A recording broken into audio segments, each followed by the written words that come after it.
Okay, I'm going to give very brief bios. The full bios are on the app or somewhere on the website. Mr. Roozbeh Pirouz is the executive chairman of Turquoise Partners in Iran, a leading Iranian asset management firm, which is the largest foreign investment manager on the market. Professor Yahya Tabesh does not really need an introduction, and you know, we all know him and we all love him. He's a visiting scholar at Stanford University, and he serves on the faculty of Sharif University of Technologies, Department of Mathematical Sciences, a prolific and very high-profile visionary and entrepreneur and educator in Iran, a winner of the Erdosh International Prize in 2010, and a co-founder of multiple startups that have worked on innovative technologies in Iran. Mr. Rasoul Oskouy, among the founding members of Juniper Networks that went IPO in 1999. Later he joined Parascale as co-founder in 2004, and he is a managing director of Oskouy Investment Group that also invests in early stage startups. Mr. Nasser Ghanemzadeh, founder of Iran Startups, the largest Iranian startup community and a startup mentor. He's also the founder of Techlico, that covers Iran tech and startup news in English. He is starting a venture capital firm himself as well for the seed and early stage investments. Mr. Ghanedpour has 10 years of experience in IT and e-banking industry for a number of companies, for instance, Khwarazmi, Tosan, Ayande Bank. He's a dedicated professional manager with 3 years of experience in e-commerce and a CEO with success in raising capital for a number of companies, including eFarda e-commerce from 60 billion riyals to 1,400 billion riyals. Dr. Ali Zuashkiani is a CEO of Physical Asset Management Corporation, a consulting company dedicated to improving asset management practices globally with a focus on the Middle East and Iran. He's also a director of educational programs at the University of Toronto Center for Asset Management. He has also founded or co-founded the Knowledge Diffusion Network, and he's also co-founded and is the ex-president of the International Association of Iranian Managers. And last but not least, Ms. Nazanin Daneshvar is the most highly acclaimed female Iranian internet entrepreneur known to date. She brought the audience to their feet last year in iBRIDGE Berkeley. She's the founder and CEO of Takhfifan, Iran's first and leading group buying website. In addition, she's the founder of Tarinan, a popular local reviews website and mobile phone application. We are absolutely delighted to have such a distinguished panel here with you, and the moderator will be Dr. Zuashkiani. Thank you. Thank you very much. Good morning, everyone. I don't know how much time we have because of a little bit delay in the morning. We're going to start with about 10-15 presentation with Dr. Tabesh and Mr. Oskouy about the ecosystem of Iran, and then we're going to have a few questions. Actually, we want to answer them today. The first question is how we can have a local market demand-oriented ecosystem and how we can expand it horizontally. And the next question would be how we can create an environment that businesses can grow. And the last one, not the least, is, and as Dr. Mashayekh pointed out today, one of the new components of Iranian high-tech entrepreneurship ecosystem is the role of expats and diaspora. And the question, I hope that we would have enough time, that I want your participation at the end, is how we can get your help, basically Iranian expats, to help Iran to achieve the issues that we're going to raise the first two questions. I'm going to invite Dr. Tabesh and Mr. Oskouy. I don't know which one was going to open the presentation first. Thank you very much.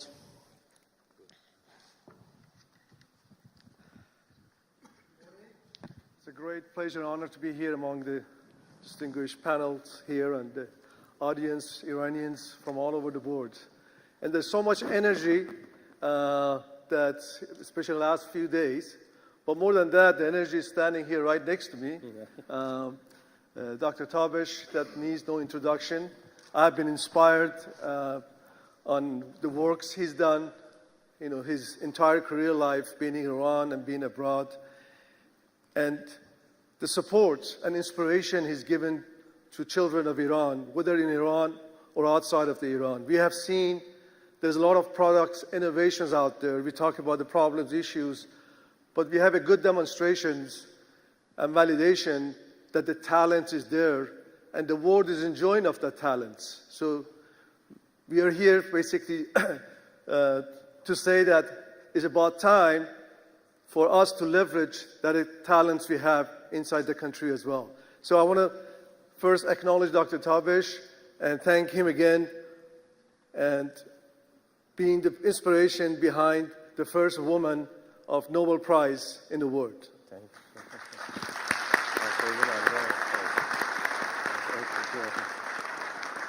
So we thought we'd add a little bit of spice to the session and have a joint presentation. We haven't practiced this together, so we don't know how this is going to work. But this is part of the hack that we're trying to start here. And we start with we call it a hacker bridge. So rather than talking about ideas, we actually got together the last few months, in particular when Professor Tabesh, while he's at Stanford, he gets inspired. Every time he goes to these hackathons, he sees the children there, that there's so many things, so many opportunities, and he just can't resist. Why can't we do this in Iran? So that's the theme. So we're going to talk about the ideas, and we definitely, we have a breakout session in the afternoon and look for your interactive session here. So let me see if this works. So there is an element here, that people say we need to bridge the gap.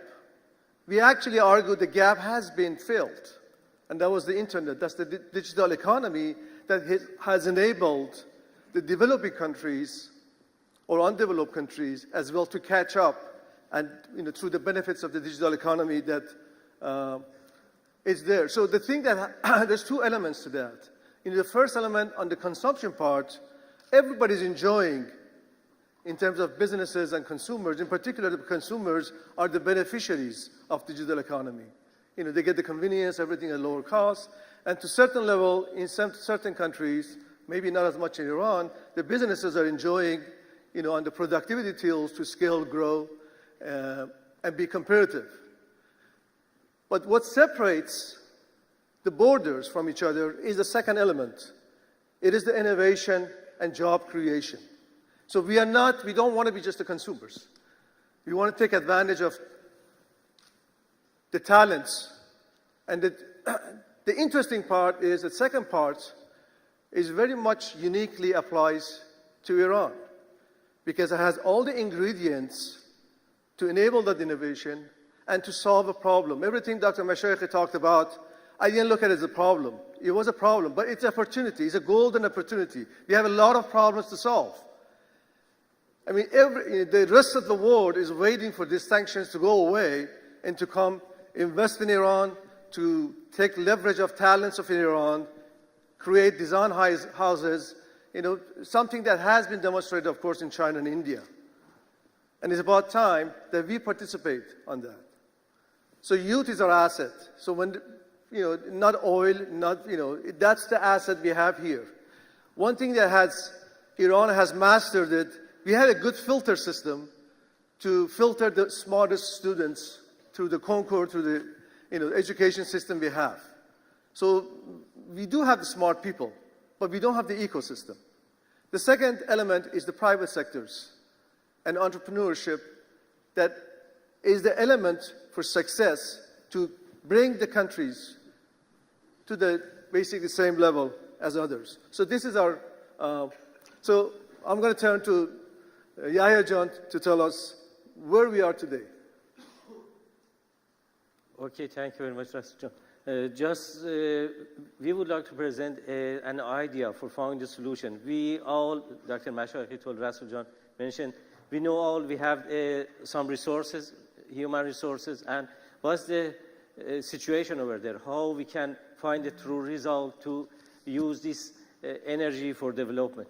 You can see we have more than 4,600,000 college students. Many of them are engineering and computer and electrical engineering. And, their average unemployment is almost more than 10%. But the most important thing is that the college graduate unemployment is much more than the average unemployment. And just the GDP from information technology is very low, very, very low.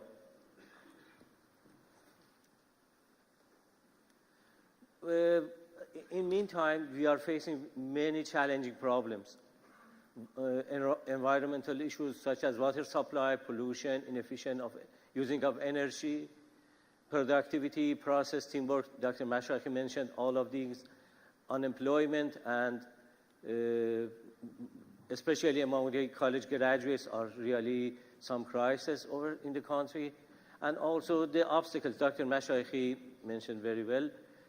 Private sector not a major player, very bureaucratic system, a slow system in the governmental activities. But a startup movement has started.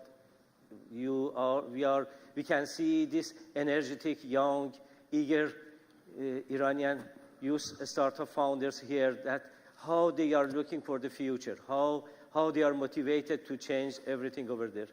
But government also had put a lot of support over this incubator and high-tech parks in Iran. In many universities, we have high-tech parks and incubators. But unfortunately, they are not in a startup mind. They are in so much bureaucratic way. They are managing in a very bureaucratic way.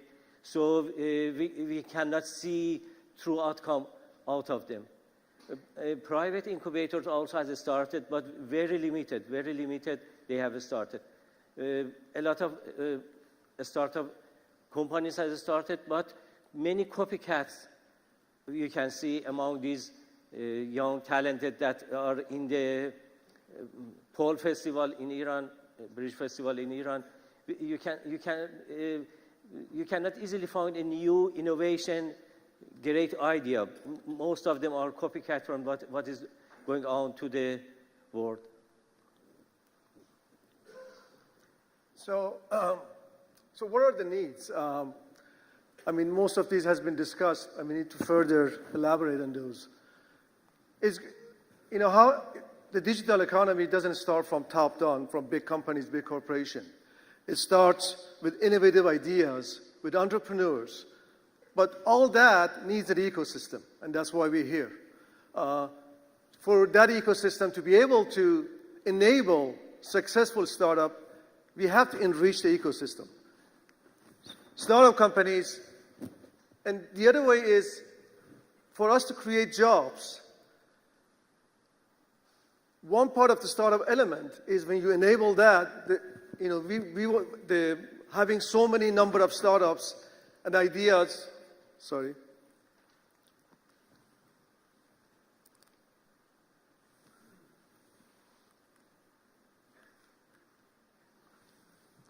So I guess sorry if we had some of the foils reversed here. But before we talked about the needs, I want to talk about the elements, the good news. And I think this is a repeat, so I'm going to skip, keep going over that quickly. Our asset is our youth. Our asset is the talented, educated youth. But more than that is that eagerness, the energy, that's why you're here, to be able to leverage that. The second element of that is there's quite a bit of penetration, even in Iran, on internet and mobile smartphone.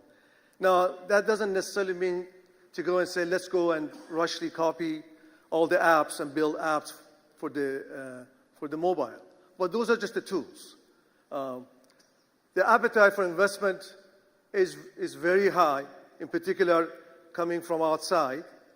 And the last element is, as I mentioned, there is a good model of successful high-tech entrepreneurs in the world. And the good news is we have someone like Dr. Tabesh who has actually bridged that gap. He's connected, that's why I'm here, to many entrepreneurs in the US, across the world, through his students, his connections. So I can comfortably say on behalf of most Iranians, there is a strong appetite, not so much in investments. Most of the Iranian entrepreneurs, they've made their money. So those who are approaching Iran, they're not looking at it as an opportunity for investment. Though they're also businessmen, they're not going to invest something that they're going to lose. But their motivation is to come and help. Their motivation is to see other startups, create other successful startups. And that's the other asset we have. And I think when we put the two together, and hopefully when sanctions are removed, we have the golden opportunity to solve those problems. And I started talking about this. The last two elements is the key for our ecosystem. I've seen some of the pictures here yesterday, and I noticed no one had any advisors or mentors.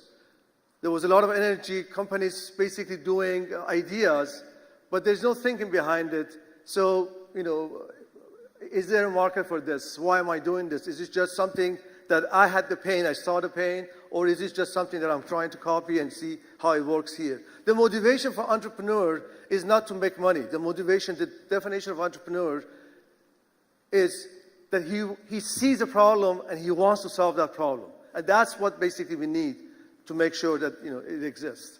And investment is the last element, and we will discuss that, I guess, more in the panel. So I think the key message here, as we will see through our breakout session in the afternoon, we are in a world that we cannot do something that is weak in reference to other solutions out there, because you cannot survive. So everything we build, we design, it has to be competitive global. But the element of that doesn't mean to go build something for outside. There's already enough problems everywhere to solve locally. So the first element is to act locally. And of course, think big, but start small. So what's the solution? Well, we are going to suggest some sort of suggestion and idea. Sorry, this is... Yeah, that we would like to discuss it in this conference and in this panel, that if it could work. We think that the technopreneurship centers everywhere. We should develop the idea of, I would say, technopreneurship nationwide, the whole country. Bottom-up market-oriented approach is the solution that we are suggested. Bottom-up market-oriented approach. And a lot of young talented could look over the needs of local industries, local needs, and then go and find problem of those local industries that they are in need of to increase the efficiency and productivity. And later on, they can go and find a solution for these problems. Later on, startups could be developed under solving this certain solution. And of course, and I guess the vision is very clear. And again, I'm not going to repeat, we wanted to have a bottom-up, market-oriented approach. There is a new word designed by Dr. Tabesh, techno-entrepreneurship. That doesn't necessarily mean that we all want to go and design the most complicated system. It also is use the technology to enhance, to bring scalability, productivity, and solutions. And the more important is we're basically proposing a nationwide energy, nationwide ecosystem. We don't want to build just the Silicon Valley in the capital. I mean, you can't really copy Silicon Valley. You can you can bring ecosystem, but you have to localize it. And to localize it, you have to localize it down to a neighborhood, down to the province you live. So if you want to improve, if you want to enable create jobs and employment, it has to be across the country. So the mission is, very simple. I think the first priority is there's a golden opportunity to enrich the local industries. There are already some existing companies where the government agency or private sectors that can be improved upon. And I think that's going to be the major first step to tackle on. The second element, this idea of HackerBridge, that we'll talk about details of it, and I encourage everyone to attend so how we would do that as a start. And the third element, you have to create a competitiveness. That's the way you create startups. Another startup comes up and complements, innovates, and makes something better than the other one. Over time, consumers are going to be accustomed to pay something less for something better. So unless you have competitive environment, we cannot progress in that direction.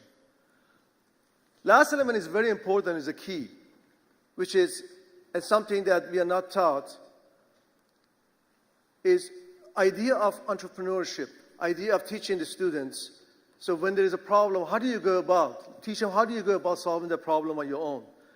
It's not just, having a teacher and one-way interaction. Let the students expose the student to the problem and let them solve the problem. Let them come up with a solution. Let them come up with a solution that has some business impact. And that's the element that needs kind of a foundation to start from high schools.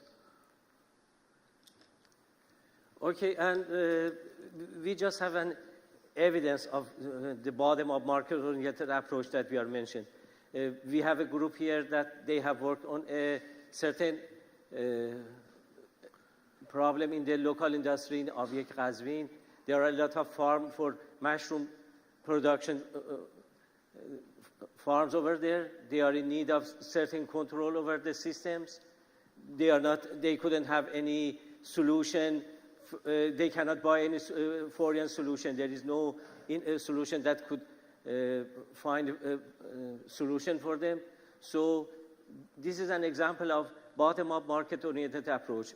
The problem is in Abyek area, in Qazvin area, and also talented graduates are there.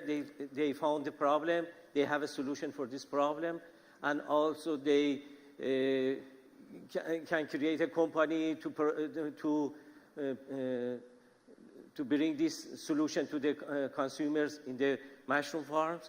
We could have the people that have worked on this problem in the breakout session. You can see it, and in this way, maybe we can scale up and go ahead for this system, bottom-up market-oriented approach. Okay, do you want to continue? So the idea here is we want to have a network of these hacker bridges. We want to have these centers across each neighborhood, every city.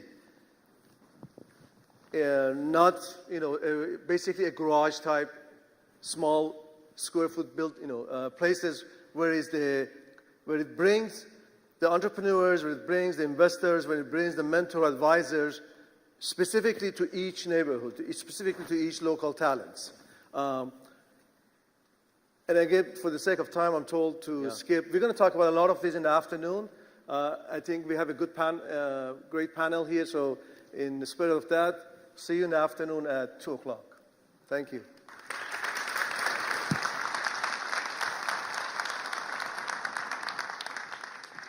Thank you very much, Dr. Tabesh and Mr. Oskouy.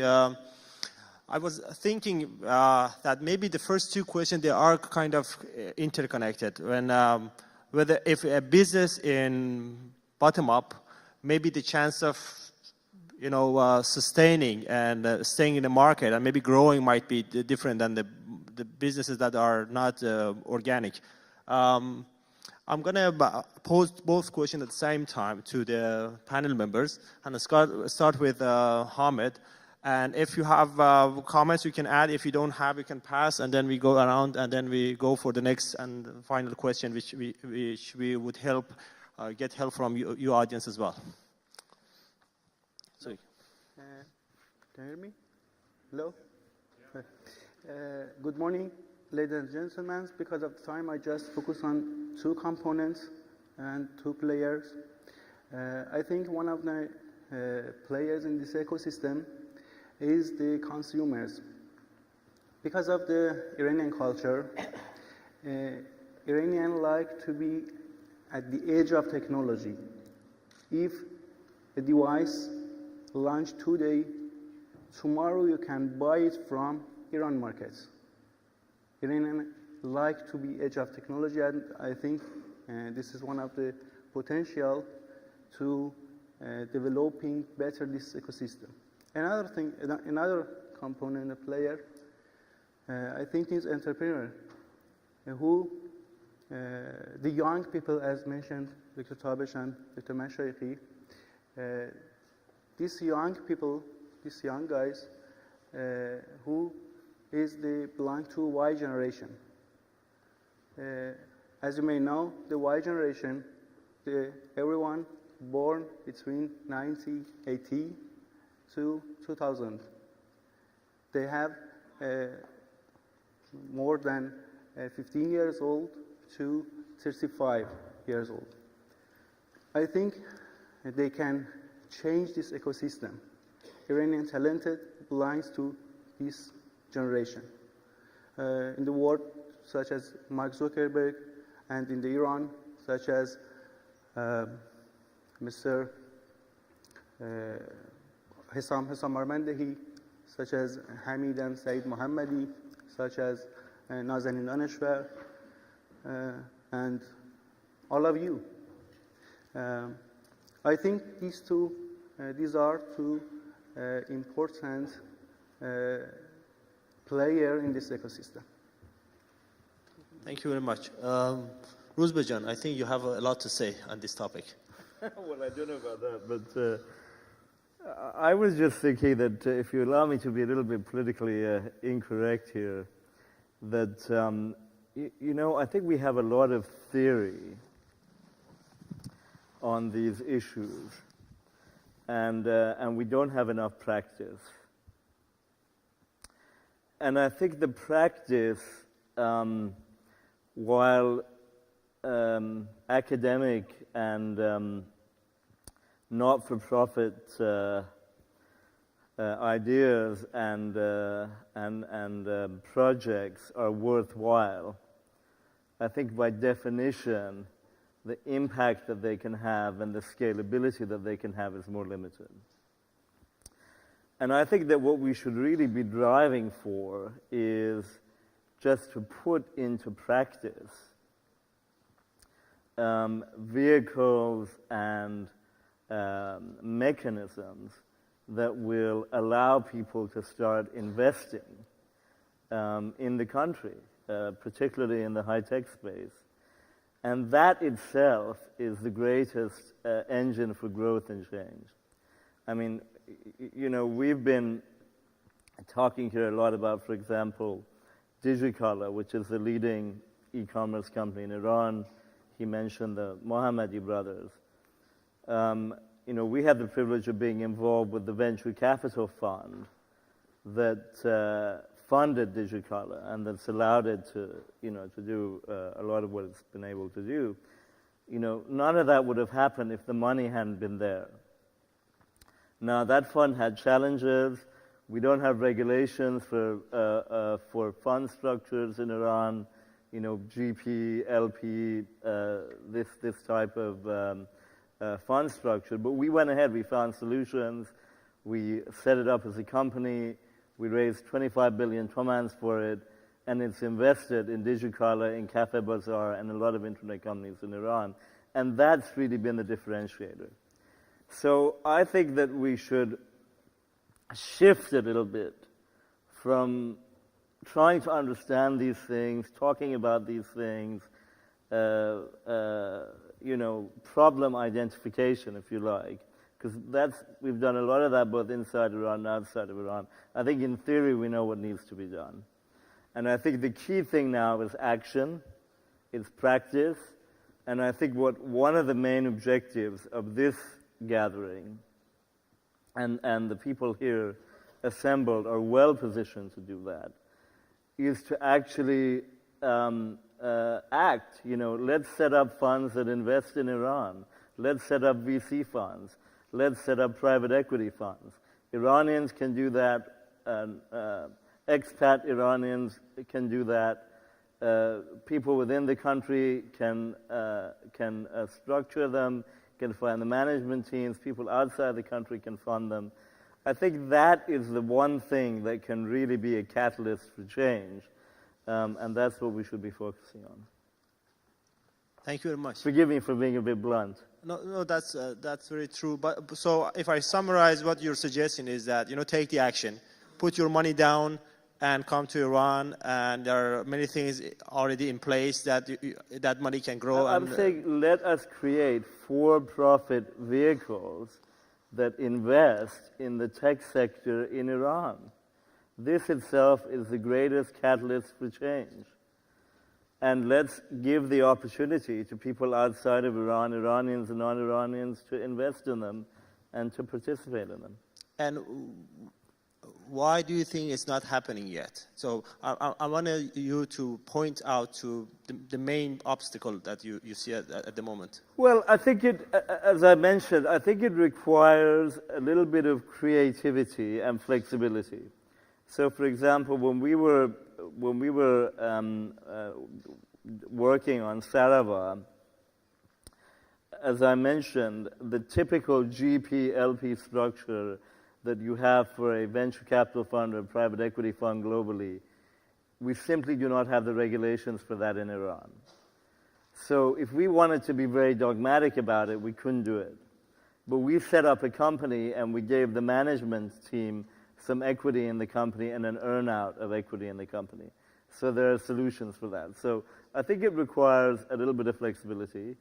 I think but I think more than that, it just requires people to get on with it. Once there was a structure there, once it had identified top companies to invest in, like Digicala, the money came. In fact, the capital came from within the country. So I think the key thing is just to get the structures up and running. Once you know, Goethe, we're in Germany, so it's pretty good to quote Goethe, had a great quote where he said, you know, once you start to create things, once things begin to take shape, then all sorts of energies coalesce behind it. And I think that's the key thing. We just need to actually start structuring real things that people can look at and invest in. Thank you. So Nazanin, you're on the end receiving of what Roozbeh and others are doing in their business. So what's your take on this? Everybody, I mean, I've been involved in this market for the last 4 years and like 24/7, I would say. And well, in addition to what Roozbeh Jan said, and in confirming what Dr. Tabesh and Dr. Mashayekhi mentioned, truly, I think we are having two major issues, like in the ecosystem of the entrepreneurship. And one of them is obviously the money that should come in and get injected into the companies, which are like our company. It's already like profitable for the last 4 years, but it needs to move to the next stage, and it really needs the effort of the people who are involved in this section. And the other thing is about HR and the management. And so basically one of our biggest challenges has been the fact that we don't really have talented, educated, experienced management in the IT sector. We've been looking, and I know this is the issue from all my colleagues in this sector, we've been thinking maybe the expats or the people that have worked and had experience internationally could help us, hopefully in the near future, to really develop this market and get more educated and experienced people like on board. I think these are the main issues that we really need to tackle. Sooner better than later, because these are the things that, I mean, companies like Digicala, like us, Cafe Bazaar, all the guys that are involved, really need to be able to have sustainable, profitable companies after investment. So these are the two things, major things that are really, like, I think the two factors that could really make the companies to move forward. So number one would be funding, and then the number two would be the talent that you're... Well, I don't know if it is one or two, but I'm just saying both together, yeah, for sure. Excellent. Nasser Jan, what do you think? Nazanin almost said, hello everybody. Do you hear me? I said what I wanted to say, the exact two things I wanted to say, talent and the funding.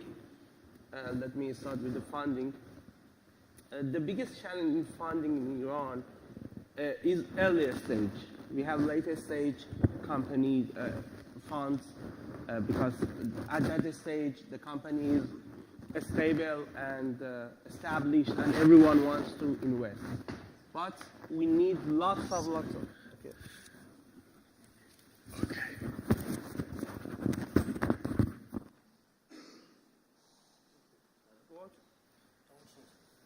Do you hear me? Yes. Much better. That was my voice. Okay. At the earlier stage, we have lack of venture capital. Okay. In last day's session in Iran startup scene, I told, if you want to invest in Iran, now is the time, because this part of the investment market is really blank. Really, there is a big opportunity to invest in early stages, okay, and seed and early stage. Thanks to a growing number of accelerators, we have 3 accelerators right now, and as I know, there are 4 other accelerators forming by the end of this year. We have somehow solved pre-seed and seed stage funding, but we still need early stage funding. That let us have more startups, that let us help the startups to grow. The other big challenge that is very important is lack of talent. Of talents, I mean developers, engineers. Believe me, we have shortage in developers as a point of view of an IT man. Companies, I think Nazanin has the same problem. Companies are fighting each other for good developers. And I think this is, I can't say anything, but I think universities should work on more on, I think, have more engineers than researchers. Most of the universities are trying to have more researchers, okay? But people need, our companies, our startups need more developers, need more engineers, need people who can think. For management talents, fortunately, some of the diasporas have come back to Iran and have bring their experiences. This is very good. For example, one of the guys last day called me, can my friend come to the conference? He's living in somehow in Germany, and we want to bring him back to our company. It's very good. Thanks, Nasser John. So in addition to actually confirming what Roozbeh and Nazanin was talking about, you are adding you're emphasizing the component of talent, but the talent is 2 aspects of it. Is with the locally trained talents that university's role would be important, and I get to Mr. Oskouy and Dr. Tabesh on that. And also you're saying the role of expats, that basically they can help with the more managerial level of talent and coaching probably. Mr. Oskouy, do you have any comments? I will get to your points, but it's interesting you say there's a lack of investment in talents, where there is also a understanding as as we talk about it, we have a lot of talents and we have a lot of money here. So what's the problem? So we'll get to that. But at the higher level, the ecosystem is really a partnership among many components, where all those components have to work together. Here we just picking bits and pieces. Ecosystem is a partnership among individuals, entrepreneurs, consumers, mentors, investors, academic, and government. You can't pick just 2 and expect, because you have a lot of interactions. We have to work on the academic side, most of the innovations, and tie them to industries. I'm talking about future, and I'm talking about what actually the working element as we observe in the West. As for the talents, again, it goes back to that ecosystem partnership again. Obviously Iran is suffering from the sanctions. We do have talents, but we don't have the experience. We have a lot of smart students, and that's what it takes. Like in the companies in the West, they hire a lot of recent graduates from best school. They're not worried. They don't ask them, so what's your experience? Of course they don't have experience. But because of, they have the foundation within 3 to 6 months, and being in that ecosystem with experienced people, they will get that. So what we're missing is that ecosystem of domain expertise. And yes, there has to be a connection. There has to be basically from expatriates, there's a lot of experience. If there is an investment opportunity and, and also environment for a lot of foreign talents, on our borders. I don't want to name any country. There's a lot of domain expertise that come here. We can learn from them. In terms of investments, again, we always hear this, what's the problem? We are not really investment, we talk about smart money.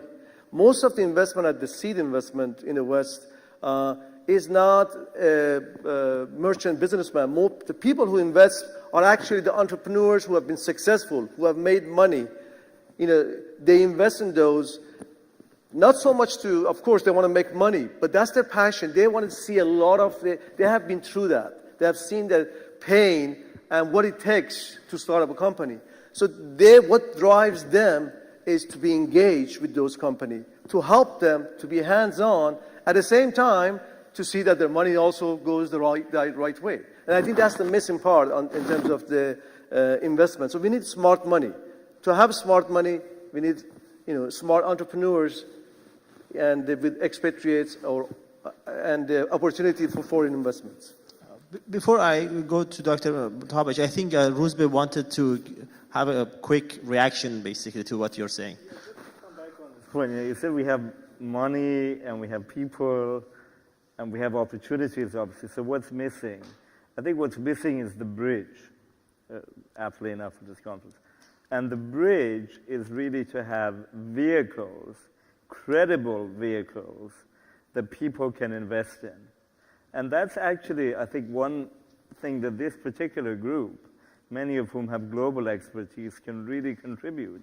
If we create VC funds and investment structures that investors can find credible and reliable, because people aren't going to put their money down unless they can trust how it's going to be managed, then that's the key thing that we lack, because the money doesn't know where to go, the money doesn't know how to find the opportunity, and the money is concerned that even if it finds the opportunity, it won't be able to manage the opportunity properly. So I think that's where our focus should be. Once that happens, for example, in Sarajevo, as you know, I think Mohsen Mallory is here, we funded our own incubator as well. That in it will create itself an impetus. In my opinion, we've had enough governmental and macro efforts in Iran. We have a huge network of science and technology parks around the country. They're good, but I think they're hobbled by the fact that they're governmental. What we really need right now are vehicles that will bring private capital into the market.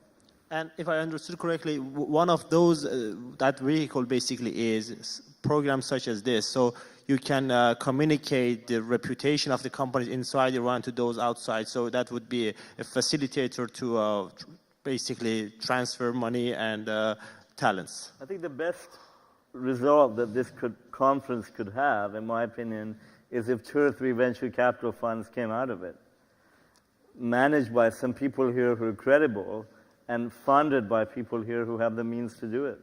Thanks. Dr. Tabesh, and I've been his student for now, actually this year will be 20 years. We were in the Mathematics Olympiad 20 years ago. Dr. Tabesh, we talked about the universities and incubators and governmental institution and the talents. And if you can add other things as well, I would be appreciated. Yeah, I just give you a comment.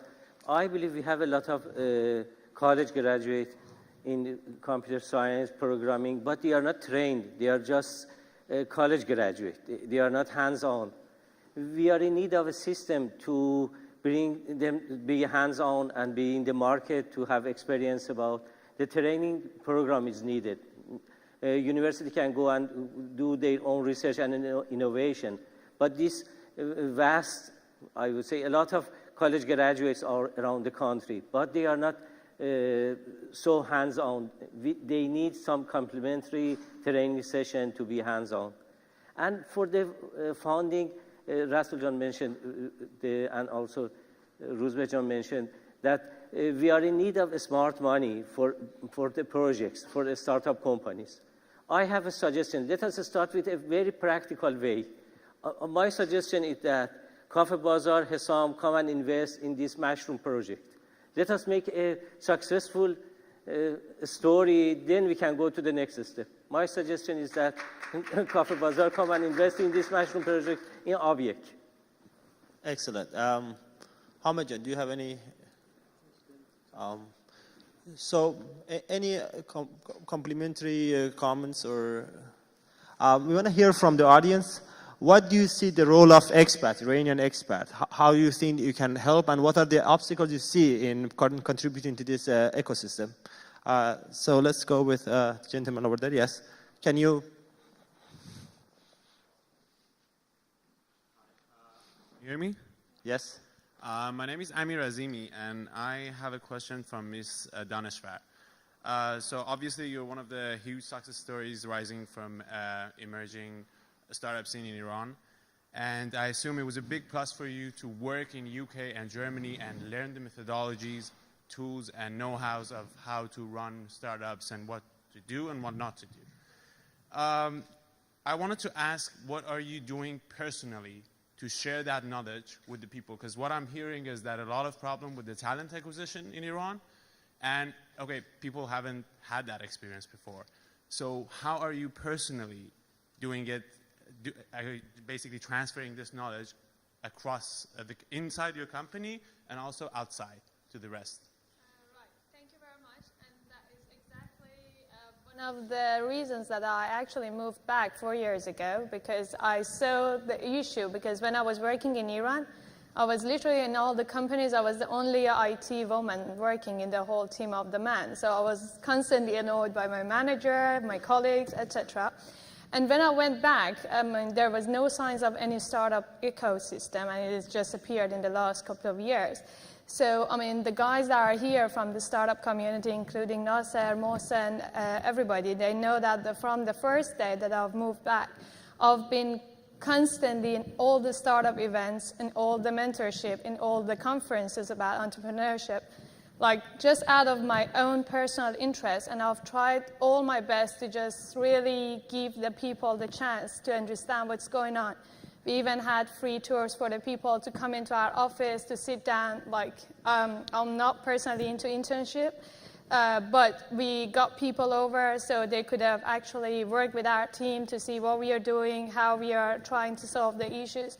And I thought that is, obviously internally it happens much more often with our team. But externally, I can easily tell you there is not one single week that I'm not attending any workshop or conference or startup event. That's all I could do so far, and I'm always up for it if you have any more suggestions. Thank you. Thank you. Next question. Hi, everybody. I'm Hale Hamedifar from Sinagen Co. Iran. When we are talking about, I just have a comment. When we are talking about the high-tech industry, the most important issue is human resource. And so I want to say, especially to the expats, to think about the culture of the young people living in Iran. Because besides intelligence, experience, and knowledge, the culture is completely different. The unemployment issue in Iran is not the same as all over the world. And you know that the proverbs are coming from the culture.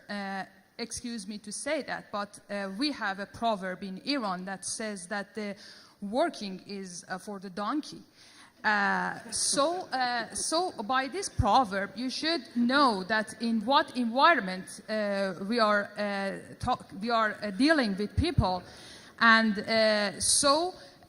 it is completely different. I heard that, I never lived in US, but I heard that the time and the distance between having a job and a car and house and being homeless is not very far.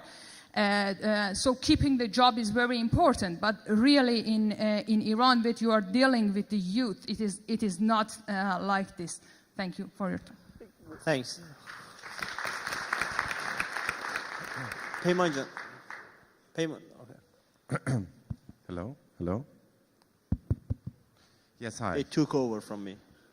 The control of the microphone. So. Okay. My name is Mahdi Fahadian, and I really appreciate the total iBRIDGE's conference and the concept, and it's really amazing and very professional.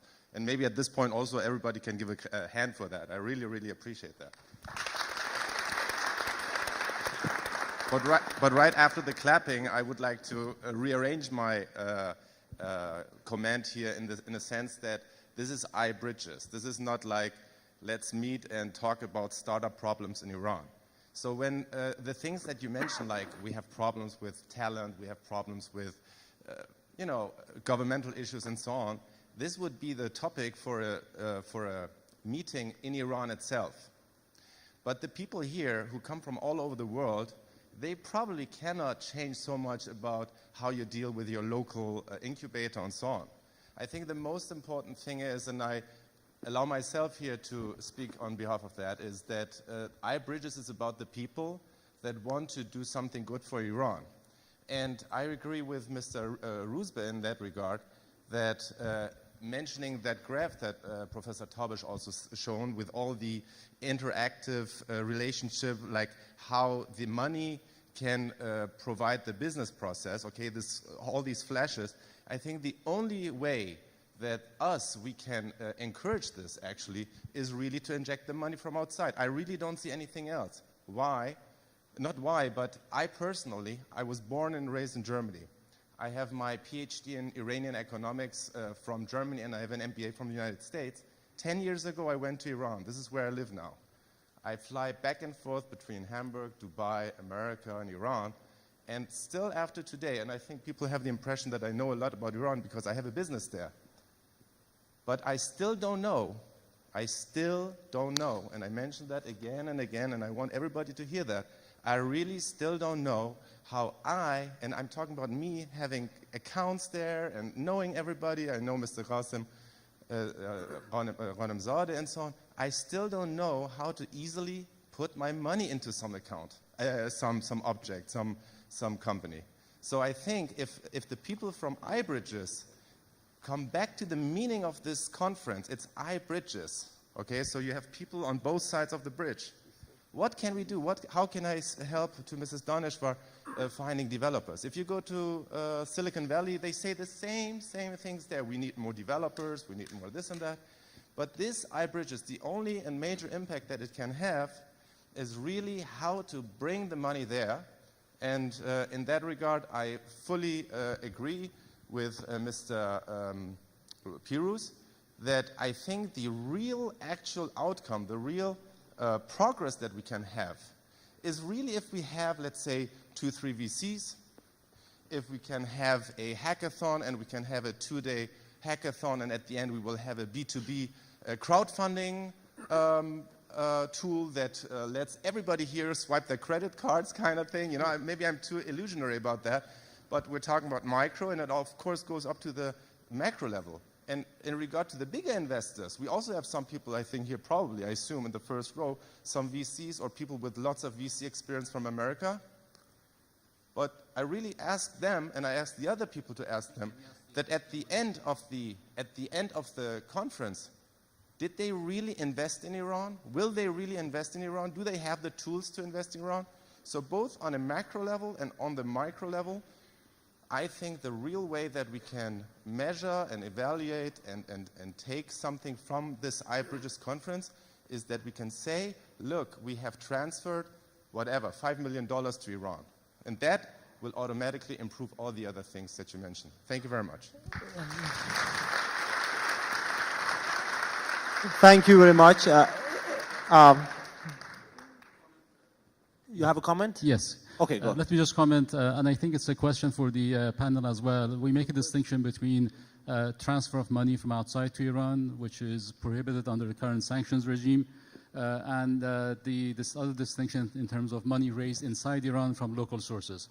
So I think if maybe the panelists can discuss the issue of raising money in Iran from startups, from venture, that's a valid question to tackle and discuss, but anything external to Iran, transfers, business, under the current regime, this is no longer, the sanctions regime, this is no longer possible.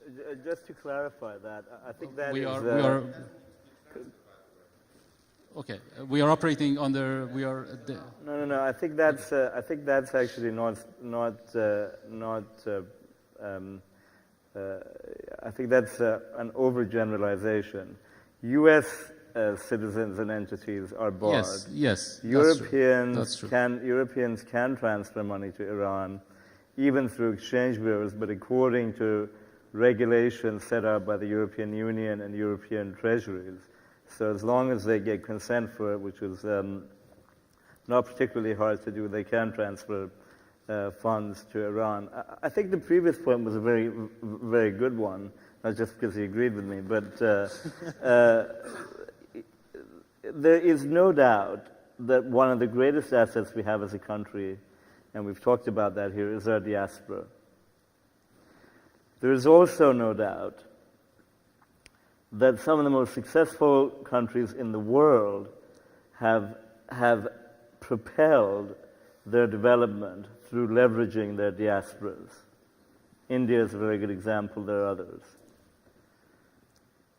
But the problem is that the Iranian diaspora is disengaged economically from Iran. You know, they may come to visit, they may go and see family, they may do sightseeing, but there's no meaningful economic or commercial engagement between the diaspora and economic activity in the country.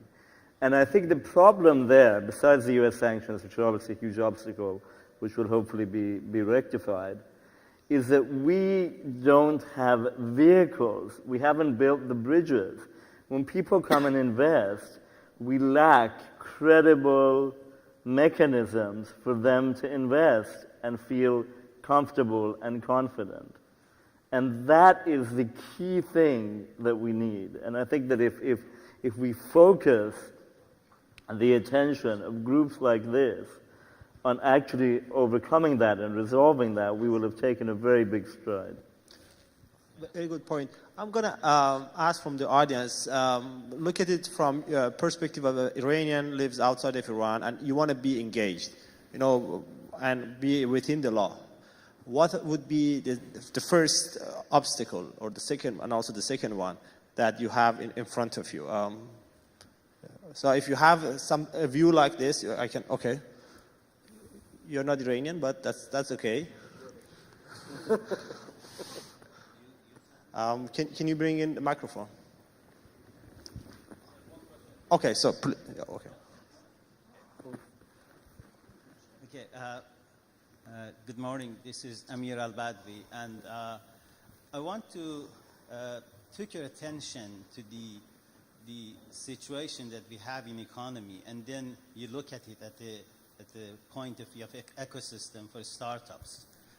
We had, during the past 15 years, a wave of privatization in Iran, which is catching up. And you look at the privatization in banking, for example. What they have done is they declared a better service, better customers, and better investments in the banking system.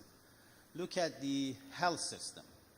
The private health system is doing much, much better than the public sector. Look at the insurances.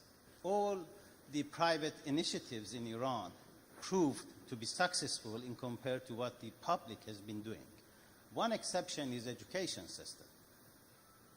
You see, still the education system in the public sector is way ahead of the private sector that we have in education. So I think one of the important issues that we should look at for the ecosystem, startup ecosystem, is education system, and how we can pour money to the private sector of education system in Iran, and how we can bring. I don't believe that we do not have that much talent. We have talent, but we do not have the extraction system to get this talent out of the public and then bring them to the startup initiatives that we have in Iran. So I think one of the issues that in this conference I wanted to have a better bridge is between the education system in the world, which is not sanctioned, is easily can be transferred. The investment and money after the sanction released, the day after the investments can come, but I don't think that the education system can come the day after. It takes long, long time that we can establish this system. Dr. Al-Badwi pointed out to a very good issue, and I think because Roozbeh has been active in setting up IBS, Iranian Business School, I think he can address if you have time. But, I was joking when I said you're not from Iran.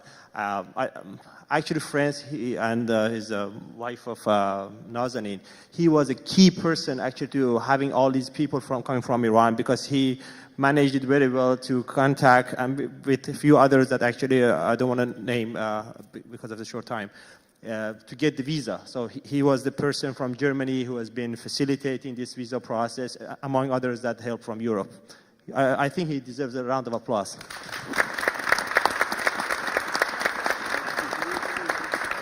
Can you give him the microphone? He has a question.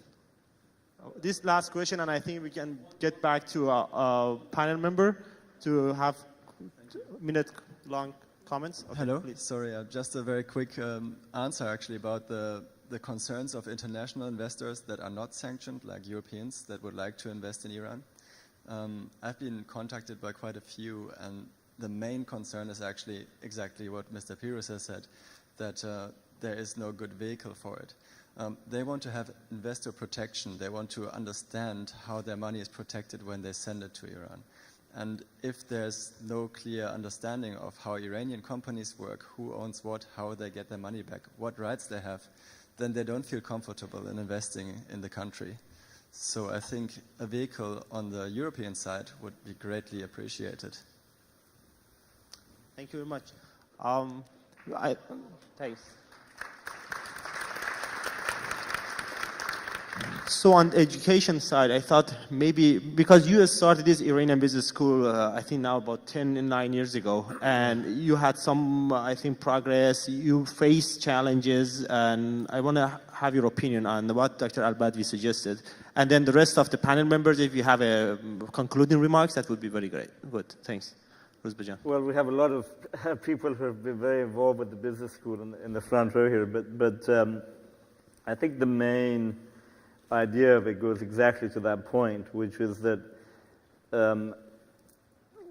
as has been discussed here, we have a huge problem with managerial skills in the country. And it's clear that the country cannot progress unless we can build a cadre of managers that can operate at a global standard. And the public education system in Iran, while it's very good and people like Dr. Mashayekhi have made enormous contributions, is also limited by the governmental system.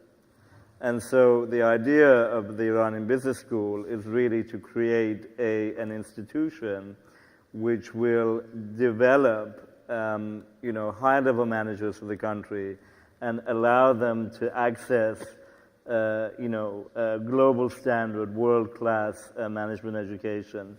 And I completely agree that that's one thing that we absolutely require. Thank you very much. Dr. Nazanin, please.